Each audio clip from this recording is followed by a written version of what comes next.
Today, there are 2 million descendants of French-Canadian immigrants living in New England. These are our stories. Welcome to the French-Canadian Legacy Podcast. Venez tous jeunes filles et garçons, je vais vous raconter l'histoire de notre immigration ici au USA, de grands aventuriers de pays étrangers. This is the French-Canadian Legacy Podcast. I am Jesse Martineau. Now, something that was brought to my attention when I returned from Quebec was the fact that due to absolutely my oversight, we have never had a full episode with Melody Desjardins, somebody who's been working with us for a couple of years now, has an amazing blog, does just incredible work, and we have not had a full episode. So this episode is going to be a little different, not the typical interview that I do on the show with somebody who I've only talked to a little bit usually before, or very little, I should say, beforehand. This time we're going to feature Melody, give kind of her story, what she's up to. Melody, welcome to the French-Canadian Legacy Podcast. Bonsoir, Jesse. Bonsoir. And, well, right now anyway, but bonjour to everybody listening to this in the morning of its release. That's right. Bonsoir. But it is obviously going to be fun to tell you. So let's get your story before we do too much further. So where are you from originally? And how did you end up associated with the French-Canadian Legacy Podcast? So it's kind of a long story, but I'm used to giving it by now. I love it. I'm originally from Wilton, New Hampshire. And when I was 3, being in a military family, we moved around. So when I was 3, we picked up and we went to San Antonio, Texas. And my dad worked as chief of microbiology at Brooke Army Medical Center in San Antonio. So we lived there on the Army base for 3 years. And then when I was 6, we moved to Iowa because my dad wanted to get back into teaching and he got a job up there. So that's why we moved. It's all my dad's fault. So no, there you go. I'm just kidding. So that's how I ended up in Iowa, because I'm always asked, well, how did your family end up in Iowa if you're from New Hampshire? Which, valid question. It's quite a ways away. You don't see it very often, right? Yeah, it's quite a ways away. But yeah, so I mostly grew up in southern Iowa. But I grew up always loving New Hampshire. I always wanted to come back here when I was a real adult. So now I've been back here for a few years now, and I love New Hampshire. It's the best state, in my opinion. So that's a bit of my background. Yeah, that's your background. But okay, so how did you end up with getting in touch with this crazy group, meaning me and Mike? Oh, yes. Well, it's a day full of regret. Sure. No. Yeah. So I'd lived in New England for a bit after college. I lived in Portland, Maine. I lived in Boston. And then after that, couldn't really find a job in Boston. So I had to move back home, being Iowa. So I went back home, and I had all of this time. I didn't have a job right away, and I was just giving myself a break from school and working. And so I decided, okay, I have all these hobbies that I like to do. Let me take the time to just do what I want for a little while while I'm at home. And I ended up diving back into ancestry work that I had been doing since I was a teenager. I really got into genealogy when I was in high school. And so I knew of my parents' backgrounds, and growing up we had always known about that, and we were just raised, we just knew it. And it was interesting because where I grew up in an area where a lot of people didn't know their background, or they really didn't care, and that's fine too. Yeah, absolutely.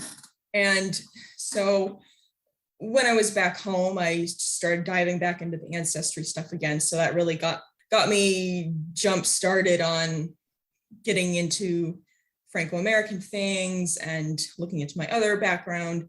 So I thought it was interesting that I would look up things about my dad's German side and his English, Welsh, Australian side. And I could find all sorts of information about his side and those cultures and what they do, and just different communities and clubs that are around.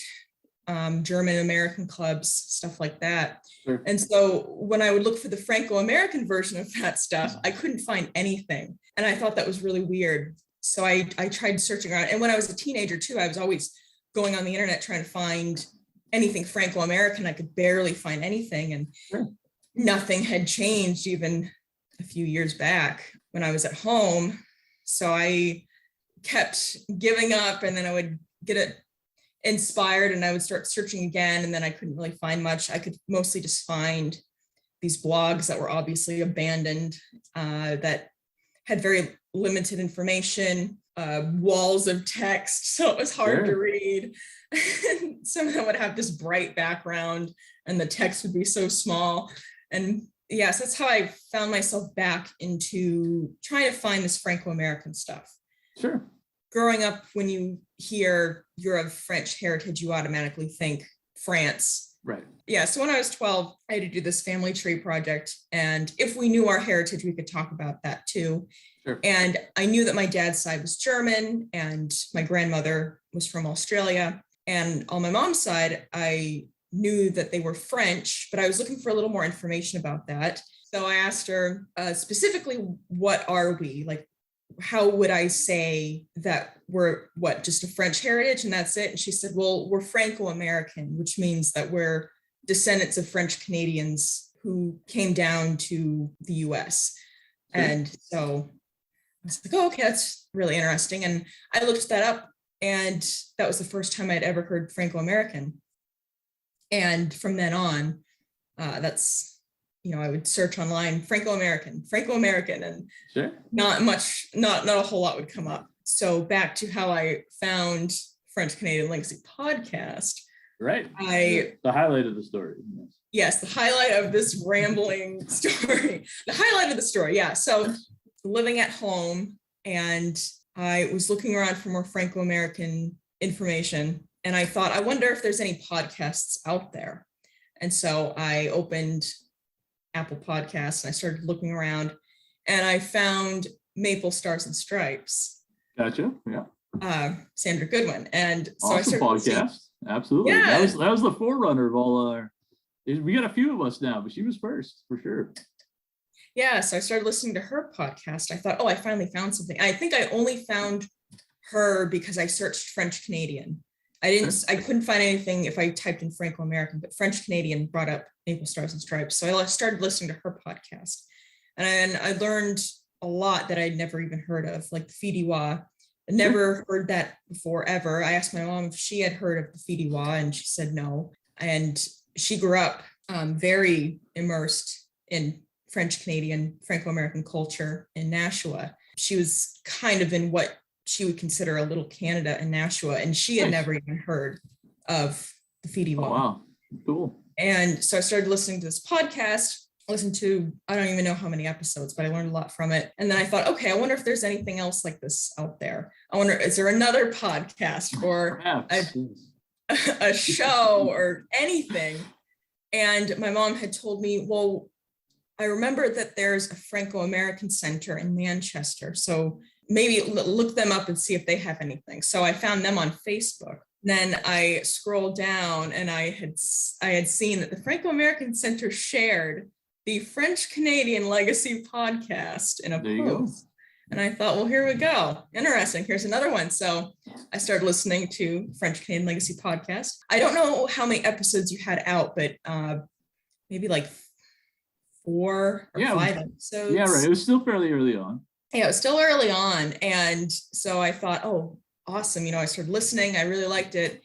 And then I typed up this long email because I was like, I have to find these people. So I had seen that you guys had just kind of gotten started. But at the time, I was thinking, oh man, these guys, they're the big time. I got to contact them. Yeah. Because I was trying to get into journalism at that time. Sure. So I thought, oh, maybe they can offer me an internship or something. And I wanted to contact you guys anyway, because I was so shocked that somebody had started something new. And so, yeah, I typed up my long email and I sat on it for a few days because I thought, I typed it up and then I thought, oh, they're not going to care. They're not going to respond. They're just doing this thing. They don't have the time to respond to me. And I sat on it for like 2 or 3 days. And then I finally just said, okay, just send it. So I sent it out. And then I got a response from Mike pretty quickly. And then I got a response from you. He still has that email, by the way. Yeah, he likes to bring that up. And he wants to read the entire thing to everybody. But at the time, my excitement at finding other people that are interested in this. So yeah, I know I kind of typed up a bit of my life story in that one, but I was just so excited to find other people who were interested in the French Canadian and Franco-American stuff. So that's how, and we stayed in contact. And when I moved back to New Hampshire, we had the legendary Dunkin' Donuts meeting in Manchester. The life-changing Dunks meeting at the Greenwich Street Dunkin' Donuts. Absolutely life-changing. So so that's how I found French Canadian Legacy podcast. And then you ended up taking over the news segment. Yeah, so you had told me that you wanted a news segment, and I was still trying to get into journalism at the time. And I thought, oh, that would look really good with a portfolio. Yeah. And so, I was fine doing it anyway. I wanted to help out in some way. I didn't think I would ever do anything of my own with Franco-American stuff. Sure. I just thought I would help people out with what I could do, and that would be it. Yeah, I remember being like, because originally I was intending to go to Quebec the year before I did, and I just knew that I probably could not do the news while I was up there, because I had been doing it before that. And I was like, I'm not going to be able to get this done while I'm up there for sure. So we got to find somebody else to do the news. So I remembered the life-changing Dunks meeting. You were into journalism. I said, let's give Melody a shot. And frankly, if it's garbage, no big deal. Michael will just never air it and we'll go in a different direction. So you ended up crushing it and you've been doing it since. That's awesome. Yeah, I know. The first time I recorded one, I was very nervous. It took quite a few tries to get that one. But, I know. I'm surprised I've been doing it for as long as I have now. So ended up never getting into journalism, but that's okay. I'm in marketing now and I like it a lot better anyway. But I still like doing journalism type things. So I have continued to do the news.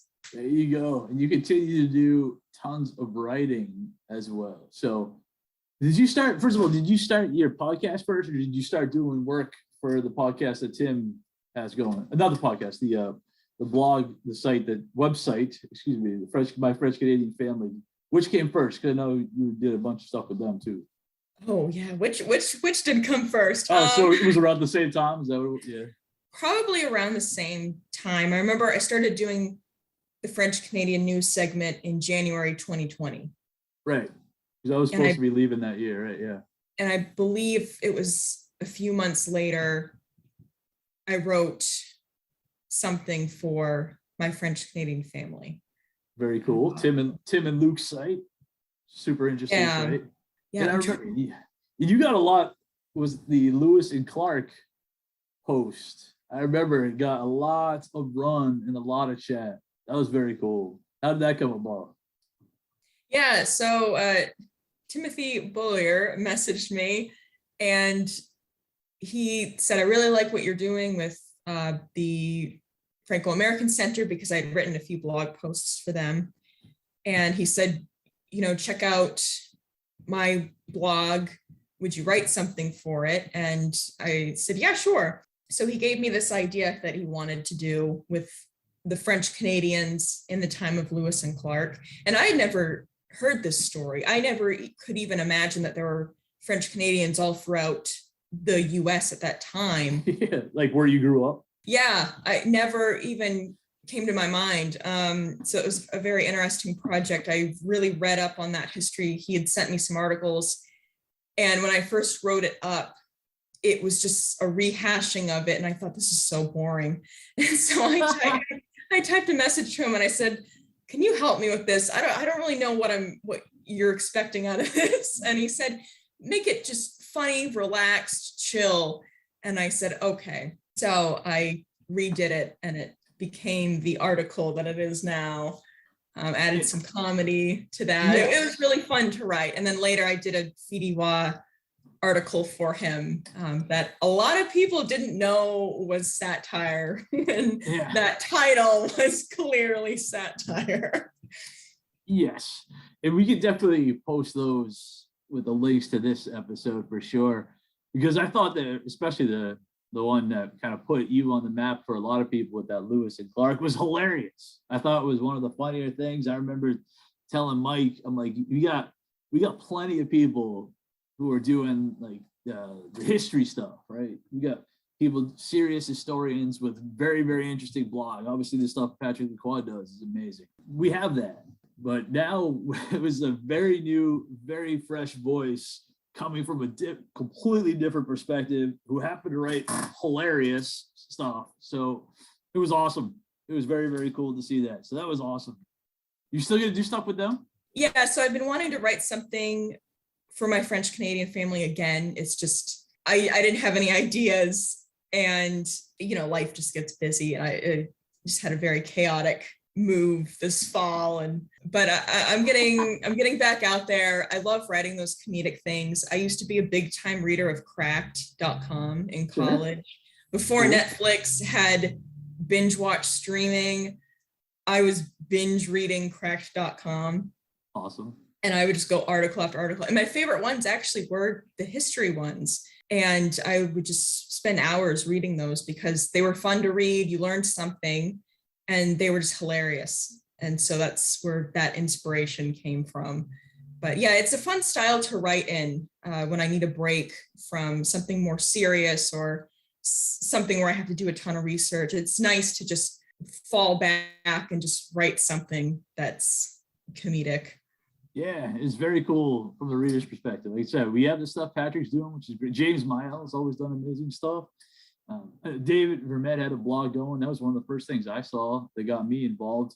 But just to see where you're coming from is completely different. I think it's awesome. So how did this end up becoming your own show with your own blog? How did that all come about?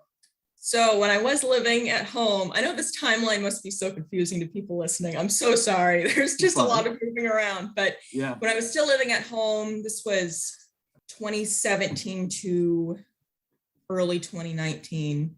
In that time, I had thought of doing some type of blog, but I wasn't sure what it would be about. I thought, okay, I want to put all my writing somewhere, but I don't exactly know where, or I don't exactly know what. So I had set up a blog.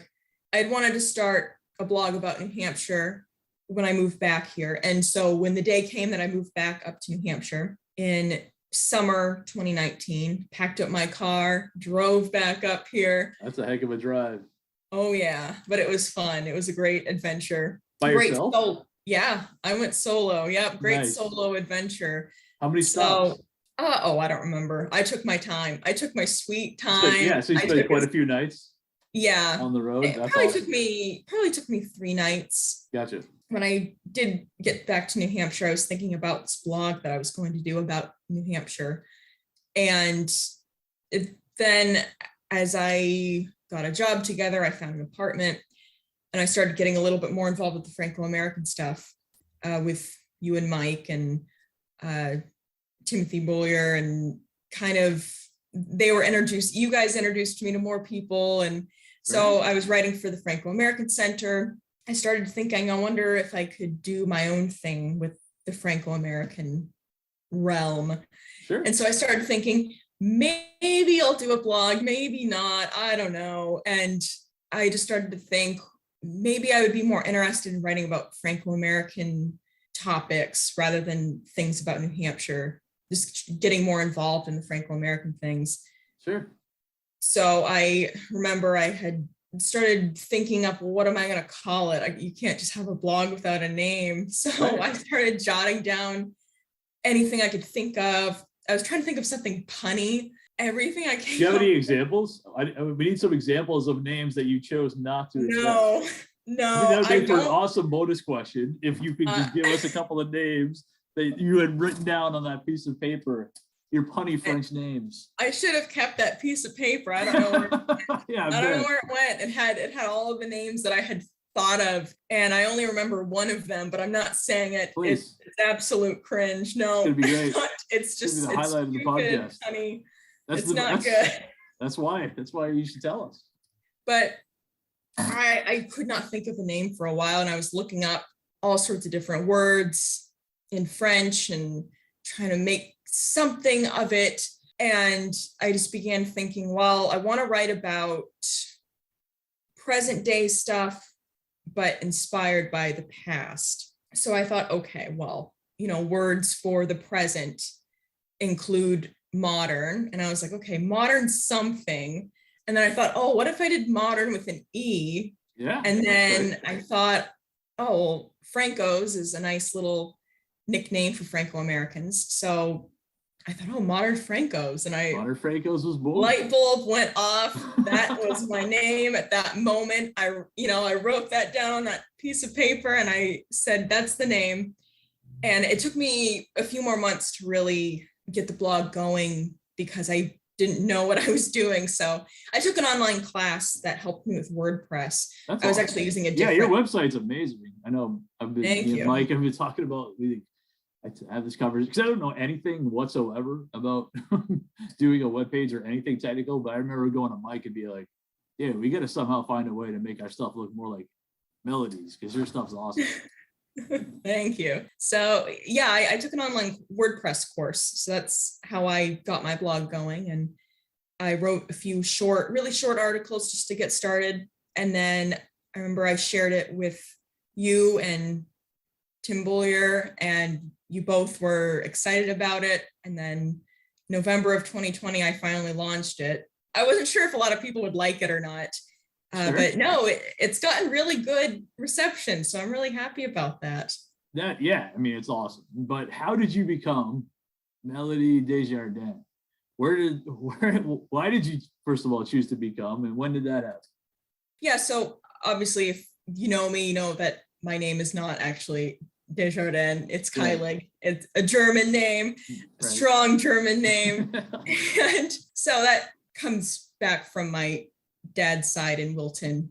And so my mom grew up in French Canadian Franco-American community in Nashua. And so her maiden name was Deshane. And growing up, I loved that name. And I would write my name as Melody Deshane. Nice. And I remember when I was a kid, I wanted to be a photographer, and I would go on Microsoft Word and I would make business cards, and I would put Melody Deshane, sometimes Mel Deshane, because my family just calls me Mel. So I would type out. Can you steal that? Mike and I need to start doing that. Yeah, just Microsoft Word, nothing else. So it's just referring to you only as Mel. Oh, no. It's just my family calls me. You're good. But no, yeah, I would go on Microsoft Word as a kid. I would make these business cards for my photography business that I dreamed of having. And I would put my name as Mel Deshane. And I thought, that's going to be my name someday. Other times, though, I would write, as I got more into ancestry as a teenager, I found my meme's maiden name, which was Desjardins. And I thought, oh, that is such a beautiful name. I love that. I would write my name out like that, Melody Desjardins. And I thought, what a beautiful name that would be. And so that's where the inspiration came from. Because when I started my blog, I did write under Melody Keilig for a little while. And it just didn't quite click with me. I don't hate my name at all. And, I take pride in my German side, of course.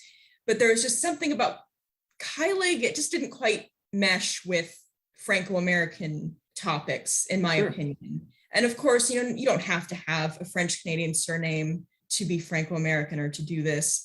Right. And so I just thought a French-Canadian surname would be a little more fitting with the blog covering Franco-American topics. So for a while, I thought that I would use Duchesne, and then I just kept getting drawn back to Desjardins. And I think that's just because I feel really close to my meme. Cool. And growing up, I really didn't get to see her that often. The last time I saw her, I was 12 years old. And then she passed away later that year. We would go up to New Hampshire during the summers to visit family on both sides. Sure. And we would always go to Nashua. We would go to Meme's. My Pepe had passed away when I was born, so I never met him. Well, I met him, but I don't remember that, of course. Right. But so we would go visit Meme, and I didn't get to develop that deep of a bond with her. She was just somebody that I knew was Meme that I visited when we were in New Hampshire. And then I would talk to her on the phone when we were home in Iowa. But she had a bit of a French Canadian accent. I love it. Her first language was French. Same thing with my Pepe. He spoke French growing up. They didn't learn English until they were probably between 8 and 10 years old.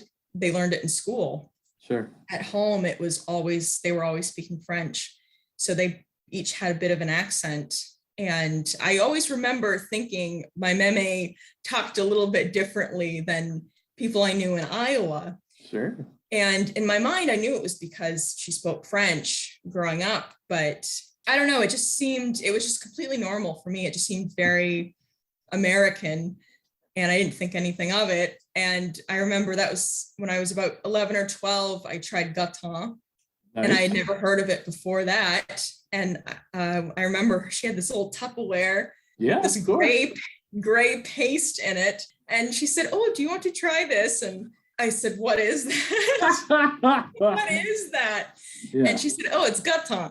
She had to repeat it a few times. I'd never heard of it. And so I tried it out on a saltine cracker, and I was a very picky eater at the time. But when Meme gives you food, you eat it. So I ate it. I thought it was all right. Yeah, I grew up with that stuff. We would get that in my sis and I would have that in our lunchbox when we'd go to school, a gratin sandwich.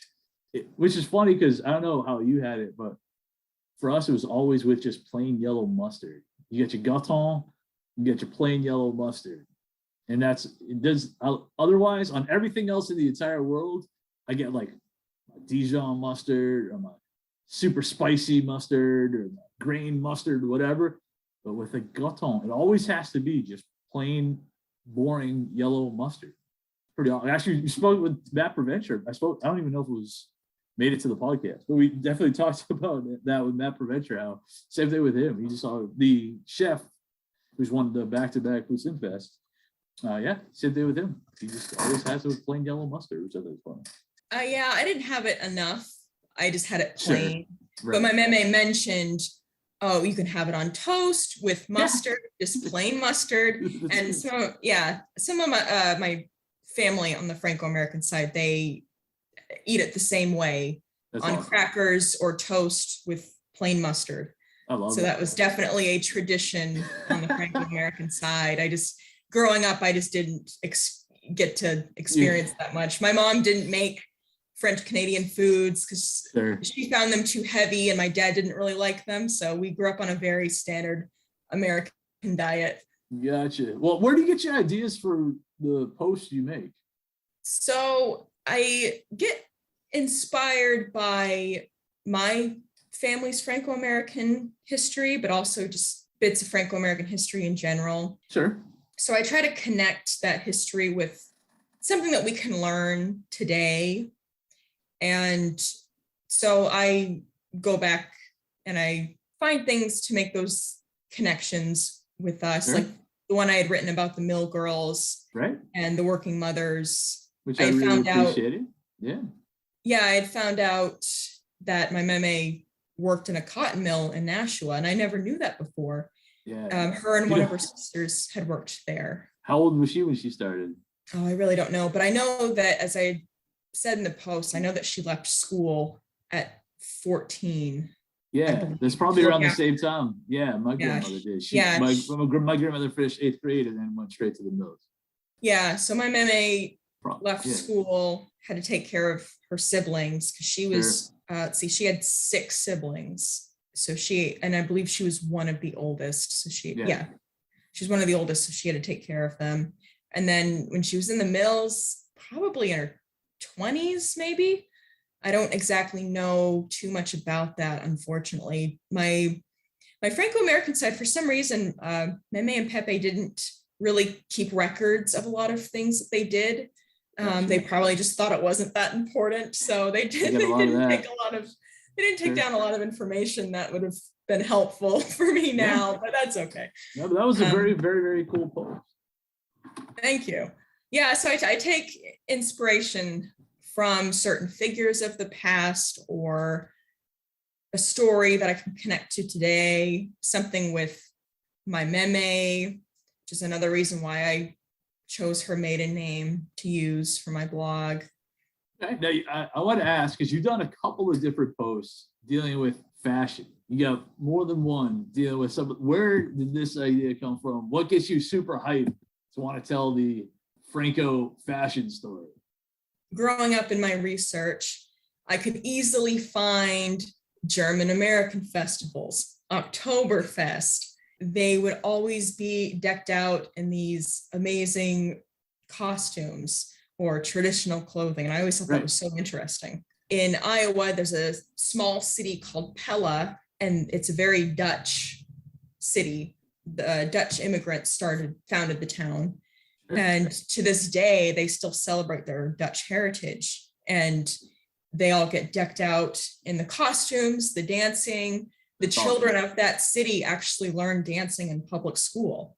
Very cool. They learn traditional Dutch dancing. And so this town's very proud of their Dutch heritage and in their Dutch history. And about half the town is not even of Dutch heritage, but they love it so much because it brings just something special about that city. And when you walk in that city, it's as if you're in Holland. The buildings look like that kind of style, and that's awesome. They have some windmills around, like it's the tulips in the spring, of course. Very nice. So I found inspiration from those sources, and when I would search for something like that with Franco-Americans or French Canadians, I couldn't find anything. There was really nothing. This costume or this traditional wear is French Canadian or Franco-American, but I could easily find that for all these other cultures. And I thought, well, why don't we have anything like that? Because that's something that I find very interesting.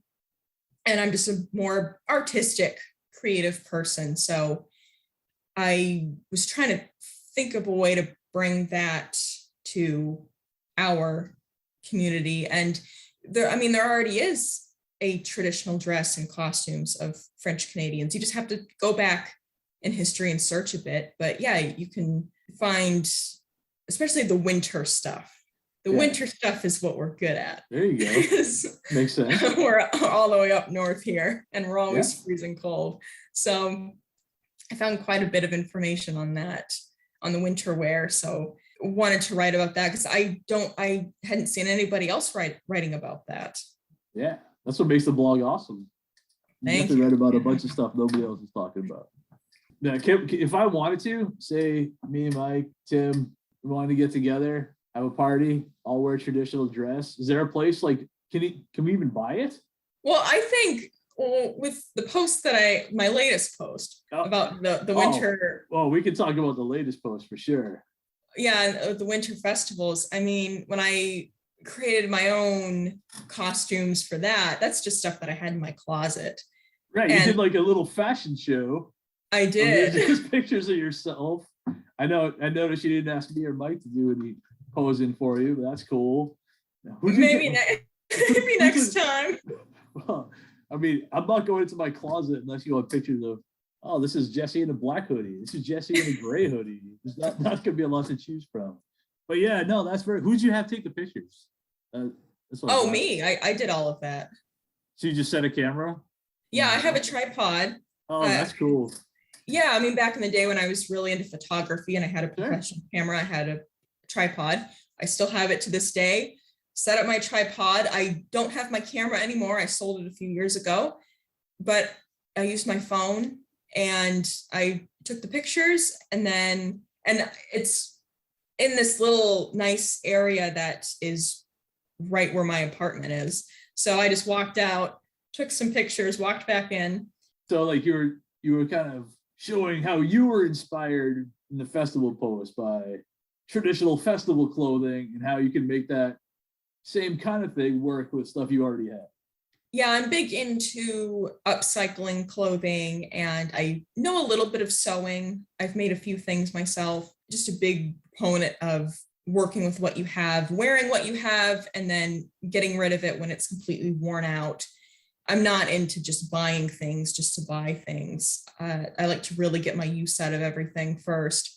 And so I think you can find all of this stuff that's just in your closet. I mean, I didn't have some of the traditional wear that I talked about in the post, but Right. just as a basic start. So I broke down the different features that I found in these costumes in Canada of these winter Voyager festivals and Carnival in Quebec.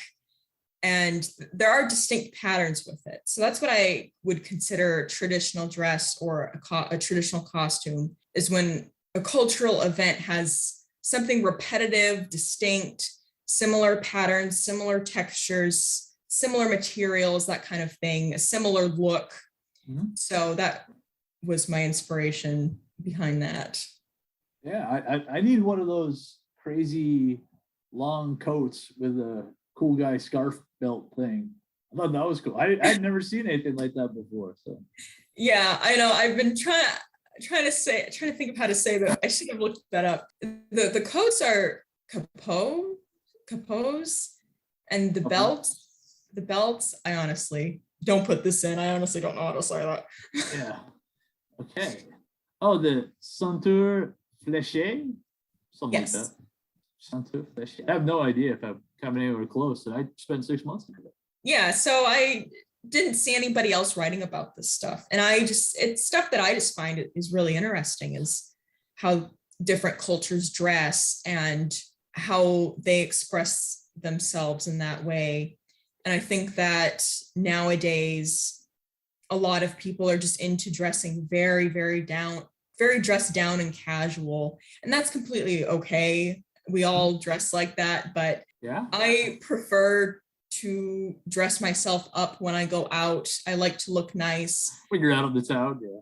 when I'm out on the town. So yeah, I love to dress up nicely. I like to put my best foot forward when I go out into the world. And so you will never see me leaving my apartment in sweatpants ever. So I got you. So I'm just into really seeing clothing as something not shallow, but just distinct and artistic. Very cool. Yeah. So I want to bring that to our realm over here, because yeah, I could look up, and growing up in Iowa, there's all sorts of German American festivals. There's Oktoberfest everywhere. And right. And we all have the picture in our head of what people wear to those kind of things, 100%. Yeah. And because of that, people distinctly know that this is a German festival or it's a Dutch festival. Right. So I'd like to bring that to the French Canadian Franco-American community so that we can be a bit more distinct, because a lot of people are visual, and the history is very important. The language is very important, but I think something that's missing is a lot of creativity and a lot of artistic expression. So that's something that I'm trying to bring to all of this. See, I remember I'm like reading that post, because you're 100% right. I think that'd be super cool. We just had some sweet outfit that we could wear to festivals and people instantly recognize it as being our festival because we have our sweet outfits. But I'm like, this blanket coat, it's like a big coat, long coat. I'm like, I'm not wearing that in July. That's not going to work. So we got to find another time. Maybe with the with Sinfest move to October, find a way to pull out our blanket coats and our cool ceinture fléchée belt type things. That'd be way fun. We got to find out where to buy one though. Or we could just organize a festival in winter. We could, just for fun. I like that. Mm-hmm. They could do it in Mike's backyard. Decide to have a big party. All wear costumes. Yeah. So far I can only really find distinct winter costumes for French Canadians, which makes sense, of course. Yeah. So I'll have to work on the spring, summer, and fall collections. So I'll be back with that. Nice. Yeah, I think might not be enough time left in winter to pull it off now, but random get together outside somewhere in funny costumes next year, I think would be amazing. I think that'd be so cool. Obviously, you have Tim, you might Tim's bro down, my sis could come down. Hopefully Luke, Jean-Philippe can come down from Quebec, get Patrick down. Oh man, if we all showed up with our silly outfits, and I'm volunteering Mike's backyard because he's got a ton of space. That would be so fun. That'd be way, way cool. Yeah, and well, that's the thing. Like, it doesn't have, it's not silly, or it can be, of course. Well, but we'll probably make it silly. Enough drinks, it'll become silly. Oh yeah, we can make it silly. But the thing is that I think a lot of people cast aside fashion and style and clothing as something that's shallow and stupid, or it's, why is this interesting? Why is this necessary? But I think it could really help visually, I love it, to show who we are as a culture, because our ancestors did have this distinct dress that they wore as all of the other cultures of the world. So I think it would help. I think it's a great idea. Yeah, I think it would help to get us more noticed out as a distinct culture. Very cool. All right. So before we go, I definitely got to talk about some other things that you have been involved with besides just the amazing blog. You were one of the first, part of the first group that presented at the first ever youth summit, which I think was very cool. So how did you get involved with that, and what was that experience like for you? That was something that I had dreamed of happening for so long. So me, Daniel Moreau of Dawson and Dawson Revisited, and Patrick Lacroix of Queer the Past, and a few others got together, and we were talking about having a rassemblement, but for younger people, so 18 to 35. Right. And so we had talked about organizing this thing, and because there's a lot of, no disrespect to anybody who's older than that, it's just like the two people you work with on this podcast. Yeah. Disrespect to me and Mike. Yeah. Those old millennials. That's right. Or Gen Xers. With no disrespect to anybody older than that, it's just, there's a lot of experiences and stories that, let's say 40 and older, have experienced that we haven't, being in our 20s and 30s. Something that we hear from the older crowd a lot is that we don't speak French fluently. But the thing is, we never grew up speaking it. Most of us anyway, never grew up speaking it fluently. We never heard it spoke fluently. Our parents never passed that down to us. So my mom speaks some of it, but she never passed that down because she grew up in a time when English was pretty much being spoken normally in her little Canada section of Nashua. And she remembers thinking, well, why do I need French when everyone speaks English? So she grew up in that time of, French was kind of seen as, why would we hold on to this? What's so special about it? So we never grew up with it. And being away from Meme lived in Nashua, we lived in Iowa. I didn't really get that experience of growing up with somebody who did speak it fluently. And where we grew up in Iowa, I mean, if you say French Canadian or Franco American, people are looking at you like they don't know what that means. Which is crazy, because there's definitely tons of Francos in that area.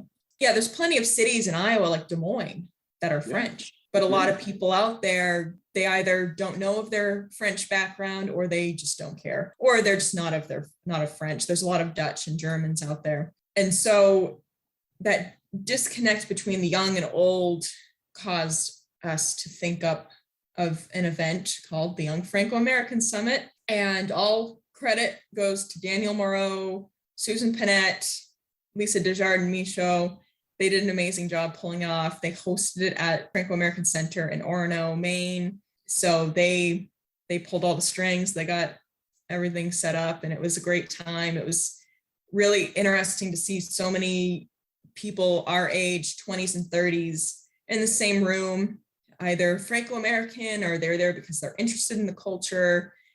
And it was a really great time. Everybody connected really well right away. And I think it helped that we were in the same age range. So we felt that we could just approach each other so much easier than approaching people who are much older than us. Yeah, that's cool. I just think me, Mike, and Tim, we can have our own slightly too old to be invited to this party. Well, Patrick was aged out too, so yeah, Patrick's gonna be part of it. Yeah, he can come join the group of just too old enough to not be able to attend this party. No, that'd be cool. No, that's awesome. Yeah, we talked a lot about that program, and I'm really glad that it came together. I did also need to talk about, because it just was on New Hampshire Chronicle, which is kind of fun. The Franco Foods was featured on New Hampshire Chronicle, and you had a Franco Foods episode. So how did that come about? Yeah, so Natalie of the Franco American Center contacted me sometime last year and said, do you want to do an episode? And I said, oh, of course. I just thought it was so interesting that she was taking something like cooking and baking and making that something to add to all the Franco-American, French-Canadian things. And I also love to cook. I love to bake. So I was definitely interested in that. And I never grew up eating tortilla. As I had said before, I didn't really grow up on French-Canadian foods at all. And so that was a new one for me. And I don't eat meat, and I stay away from animal products as well. So I pretty much eat vegan.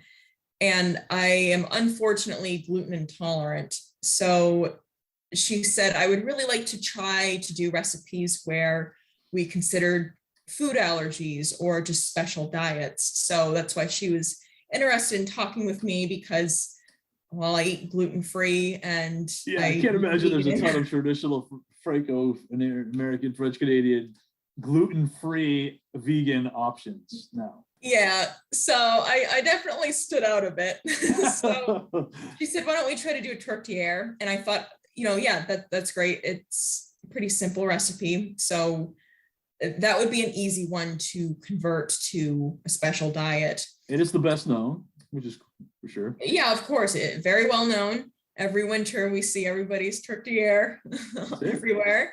And so, I went over there and we made that. The crust fell apart. That wasn't the best gluten-free crust, but it's just, with gluten-free cooking, it's trial and error. You just have to keep figuring different things out. But yeah, it turned out pretty well. I was surprised by the outcome. I wasn't sure how that would come out, but I think we were both pleased with it. You guys got to check out the episode. Yeah, Mike, we can link that down so they can find out what they actually use for the stuffing in a gluten-free vegan tortilla, which seems backwards, but it's a fun episode. I definitely check it out. All right. So one other thing I definitely need to mention.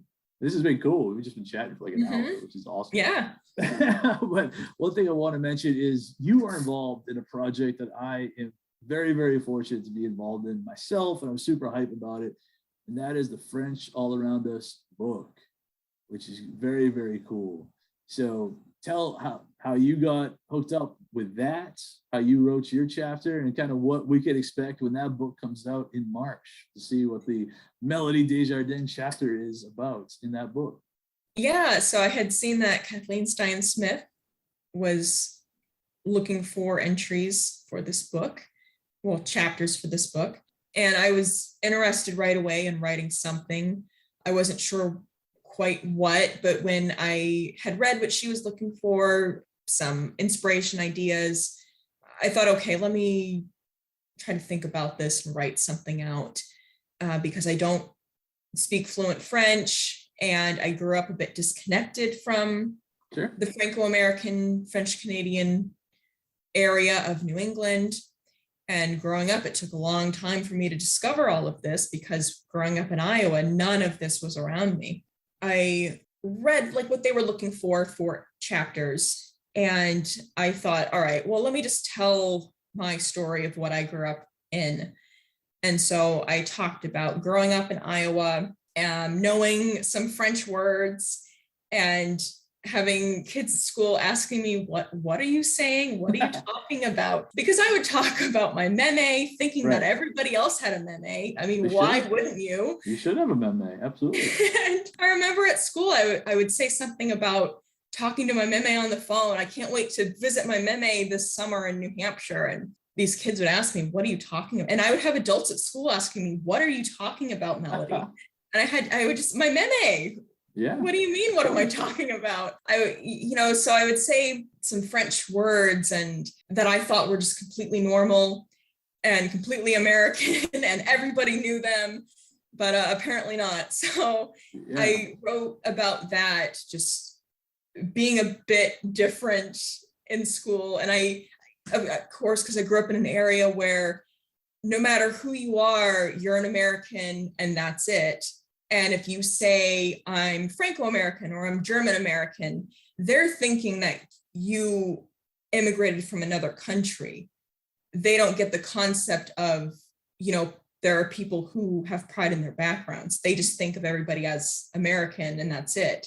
And that's completely fine too, if you want to think about yourself as that. Sure. But there's just a lot of tension when you have somebody who's, the hyphenated American. They really just don't get it. Yeah. And so when I first heard Franco-American, that was something that came up. It was, I used to think Franco-American. I didn't know that there was a Franco-American. So that's what I was trying to think about when I was writing this chapter. Sure. And going into feeling disconnected and moving back to New Hampshire and trying to rediscover all of this stuff and rediscover that part of my family and trying to pick up French and trying to figure out ways to get us more into the public eye and not be such a quiet presence as we've been for so long. That's what we talk about too much, quiet presence. It's funny that you mentioned the whole meme thing, because I have a crazy, when I went to school in DC for my undergrad, and I took a French class, and my teacher was French from France, and I used the word, I think it was Pepe, on one of my papers, and she had no idea what that word was. She had never heard it before in her life. It was like, meme, how do you not know what meme Pepe is? I honestly didn't realize that it was just a French-Canadian thing. It's not something that somebody from France would be expected to know. So I thought that was pretty cool. But how was the writing process for you? Oh, it was. Was it easy, or was it something that you had to work at? No, it was something I really had to work at and think about, how do I want to tell this? So I just kind of put all my thoughts out there, went back, remembering this thing from childhood, remembering this thing from another time in my life, and connecting that to what I wanted to say. And I also put in there ideas for putting ourselves out there and becoming more noticeable in the public. And, because St. Jean Baptiste Day should be as big as St. Patrick's Day. There you go. So I read that in a blog somewhere. Yeah. Yeah, we're going to make it happen. Actually, you know what? When this book comes out, that'd be a fun reason to have a big party where we all have some sweet outfits and show up to hype our book. I think that'd be awesome. Yeah. Get Tim down, because Tim has a chapter in it too. So that would be very, very cool. Yeah, no, I'm looking forward to it. I think it's going to be a really fun project. I'm anxious to see the finished. Yeah. Yeah, and I also wrote about my meme and Pepe a bit in that too, because they're such a big inspiration for me. Even though I don't remember my Pepe at all, I just always have felt so close to him when I've looked up information about him, when I look at the photos of him. And same thing with my meme. Even though I kind of I got to grow up with her, luckily, a little bit. Sure. And I've just always felt so close to the both of them. So this blog and writing this chapter, I really focused on writing a little bit of their story too, because they were both always very proud of being Franco-American. Sure. They each had a father from Quebec. Their mothers were both Franco-American, born in New Hampshire. Sure. Both grew up speaking French, as I mentioned, and they were both very proud of being Franco-American. They believed that speaking French was very important. They always wanted to keep that alive. Like my Pepe was a member of the Richelieu Club in Nashua. I love it. And I have his membership card. I've contacted, they've had a little bit of a hiatus because of COVID, the Richelieus here in Manch. But I've already been talking to them because I can speak well enough to get by at a Richelieu meeting now. So that would be way fun. Nice. They're still all in French, but yeah, have you, because you mentioned a couple different times that, you know, the whole disconnect because you didn't have the language. Have you tried it all to try to pick it up? Oh yeah. Yeah, I would love to speak French, and I do a lesson every day. That's what I've got. So I'm that's awesome. Because, you know, in the past I used to think, oh, I don't care. I don't need to speak French. I'll learn a little bit here and there for fun, but that's it. But the older I get, I realize that it's just so strange how within my mom's generation and me, the language has been completely lost. Yep. And so my Meme and Pepe spoke fluent French, and then my mom spoke some of it. And then you get to me and I know a few words. I know how to say very simple sentences, but sure. It just shocked me how much disconnect there is in just my mom's generation and then me. So that really put things into perspective for me. And so that got me motivated and inspired to actually learn how to speak French. Yeah, no, I like that. Because I mean, the way I always think, obviously, I think you could be a Franco, not obvious because people will fight me about it, some of them, but I think you can be a Franco-American, French-Canadian American, whatever we want to call ourselves, without speaking French. But I just think there's so much more open to you if you do. Like, there's just a lot out there that even still, my French is decent, but it's not where it needs to be. That there's so much history, culture out there once you have the language that is not available to you if you don't. So that's my yeah, and my Pepe was born as Jean Joseph, and when he was 18, he wanted to join the Air Force, and he wanted to Americanize his name, so he became John Joseph. And I know a lot of people would criticize that and say, well, he Americanized himself. He lost that Franco-American side of himself. But he was so proud of being an American as well as a Franco-American. And that's Sure. a big reason why they preferred that term over French-Canadian. So he Americanized his name, but he never gave up his Franco-Americanness.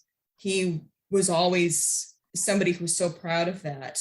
But he also recognized that he was an American at the same time. And he served in France as an airplane mechanic. And when he was over there, he wasn't an official translator, but he certainly helped translate a lot of information.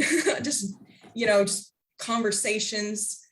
He could translate them and help people out that way. But so I mentioned them in my chapter, and they're my inspiration for this blog as well. Awesome. Because they recognized that they had a French Canadian background, but they are also so proud of being Americans that they Americanized themselves, but they never lost the French heritage. Yeah, I got you. What do you hope to do? What's the goals? What is your vision? We can leave on this for Modern Francos. First thing, I would love to change up the format of the site. It's been the same since it started, but I am not great at website design, so I just kept the same theme up there, but I'd like to switch the theme up a bit. For content, I'm still kind of figuring that out. Like, do people like longer posts? Do they like more research posts? Do they like something fun? Cool pictures? Or a combination of those topics. I think I like a combination of all of those things. Just going into topics that nobody else is going into. So we'll see some more fashion shows in my backyard. Very nice. And in my chapter in French All Around Us, I kind of touched on kind of becoming our own media in a way, because Timothy Boyer had told me that he can never get the local news to cover Putin Fest. So I wrote about, we can report on these things ourselves. Back in the day, they had the Franco-American newspapers. Right. So we have been. why don't we try to come up with something like that, or just on our own individually put it on our social media accounts? That's reporting in a way as well. For sure. You don't have to go and do an actual report. If you just take a picture or a video and talk about what's happening and put it out there on social media and people see it, they'll be interested by it and want to check it out. And so I kind of touched on that. So that'll be in Modern Franco's future. I don't want to give too much away. No, of course. What I'm thinking, but that's what I'm kind of thinking about. Well, this has been way, way fun. I'm glad we were able to finally make this happen. Finally, way overdue that you have your own episode. We've been talking, of course, Melody Desjardins. Melody, thank you so much for joining. This is cool. Merci for having me. It's great to finally have my moment here on the French Canadian Legacy podcast. So I'm very grateful and very excited to see what we all do in the future with the Franco-American French Canadian community. Now our fathers look at us and sigh with despair, to think that everything they love we simply do not share. But the spirit never dies, our culture will survive. Each of us must choose how much to keep alive. Each of us must choose how much to keep alive. Special thanks to Josie Vachon for providing the music. You can find more about her at josievachon.com. This podcast was produced and edited by Mike Campbell. If you have any questions or comments, please email us at fclpodcast@gmail.com. You can also follow us on Facebook, Twitter, and Instagram at FCL Podcast for more information about the topics discussed. If you enjoyed the show, please subscribe and leave us a review on iTunes or wherever you listen to this episode.